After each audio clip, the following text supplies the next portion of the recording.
వెన్నెలంతా అడవి పాలు కానున్నది, మల్లె మనసు నీరు కారి వాడుతున్నది.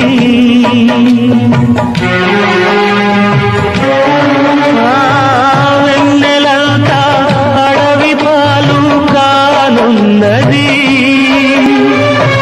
మల్లె మనసు నీరు కారి వాడుతున్నది. అనురాగం గాలిలో దీపమైనది, మమకారం మనసునే కాల్చుతున్నది. నీ చివరి పిలుపు కొరకు ఈ సావురాని బ్రతుకు చూసి చూసి వేచి వేచి వేగిపోతున్నది.